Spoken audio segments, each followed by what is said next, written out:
ಇದರ ಜೊತೆಗೆ on the contrary ತುಂಬ ಜನ ಕಷ್ಟಪಡ್ತಾನೇ ಇರ್ತಾರೆ, ಬಟ್ ಸಕ್ಸಸ್ ಸಿಗೋದು ಸ್ವಲ್ಪ ಕಷ್ಟ. ಯಾಕೆ ಅಲ್ಲಿ ಏನು ಎಡವಟ್ಟಾಗುತ್ತೆ?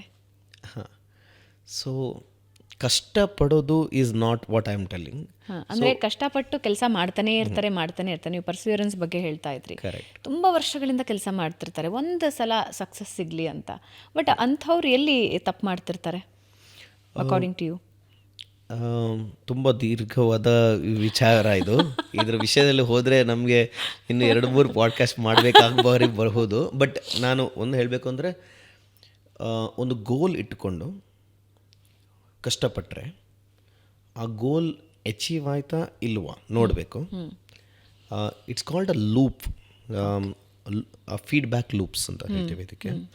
ಸೊ ಫೀಡ್ಬ್ಯಾಕ್ ಲೂಪ್ಸ್ ಅಂತ ಹೇಳಿದಾಗ, ನನಗಿಲ್ಲಿ ಒಂದು ಪೊಸಿಷನ್ಗೆ ಹೋಗಬೇಕು, ಅಥವಾ ಈ ಸಿಚುವೇಶನ್, ಅಥವಾ ಇಷ್ಟು ಬಿಸ್ನೆಸ್ ಮಾಡಬೇಕು, anything it may be, any time of goal, ಅಥವಾ ನಾನು ನೆಕ್ಸ್ಟ್ ಲೆವೆಲ್ ಮ್ಯಾನೇಜರ್ ಆಗಬೇಕು ಅಥವಾ ಪ್ರಮೋಷನ್ ಬೇಕು. ಸೊ ಅದಕ್ಕೆ ಟ್ರೈ ಮಾಡಬೇಕು. ಅದು ಮಾಡಿದಾಗ ಆ ಫೀಡ್ಬ್ಯಾಕ್ ಲೂಪಲ್ಲಿ ಒಂದು ಸಕ್ಸಸ್ ಆಗುತ್ತೆ, ಇಲ್ಲಾಂದರೆ ಆಗಲ್ಲ. ಅದರದ್ದು ಫೀಡ್ಬ್ಯಾಕ್ ತೊಗೋಬೇಕು. ಆ feedback loop is very important. ಅದು ಏನಕ್ಕಾಗಲಿಲ್ಲ, ಈಸ್ ಇಟ್ ಬಿಕಾಸ್ ಆಫ್ ನನ್ನ ಪ್ರಯತ್ನದಿಂದಾಗಿಲ್ವಾ, ನನ್ನ ರಾಂಗ್ ಚಾಯ್ಸಾ, ಅಥವಾ ನನ್ನ ಸ್ಕಿಲ್ಸ್ ಅದರಲ್ಲಿಲ್ವಾ, ನಾನು ಬೇರೆ ಫೀಲ್ಡ್ಗೆ ಹೋಗಬೇಕಾ? ಸೊ ಆ ಫೀಡ್ಬ್ಯಾಕ್ ಲೂಪ್ ತೊಗೊಂಡು ನೆಕ್ಸ್ಟ್ ಸೆಟ್ ಆಫ್ ಆ್ಯಕ್ಷನ್ ಮಾಡಿ, ಆ ಫೀಡ್ಬ್ಯಾಕ್ ಬೇಸ್ಡ್ ಇದರಲ್ಲಿ ಮಾಡ್ಕೊಂಡು ಹೋದರೆ ಆವಾಗ if they implemented feedback loop very quick basis, okay, fast and fast, they will move from this feedback loop to the next one, to the next one, to the next one. Otherwise a feedback loop illa antali adre they will keep working hard, but they will stay on the same line, because they are not seeing where they should change, ಏನು change ಮಾಡಬೇಕು, what is the ingredients they should change to get that success. That is my perspective or point of view. So ಸಕ್ಸಸ್ನ root ಏನಿದೆಯಲ್ಲ ಅದು ಬಹಳ boring ಇರುತ್ತೆ ಅಂತ ಹೇಳ್ತಾರೆ. ಮಾಡಿದ್ದನ್ನೇ ಮಾಡ್ತಾ ಇರಬೇಕು, ಪ್ರಯತ್ನ ಪಡ್ತಾನೆ ಇರಬೇಕು ಅಂತ. Is it boring, monotonous? ನನ್ನ ಪ್ರಕಾರ ಇಲ್ಲ. Okay. Many times if you want to achieve success, 60-70% of the work is boring from the social media world. It is not something braggable. ಅದನ್ನು ಹೋಗಿ ನಾವು ಹೇಳಿ ಮಾಡೋವಂಥದ್ದು ಏನಿರಲ್ಲ. It is a background work ಅಂತ ಹೇಳ್ತೀವಲ್ಲ.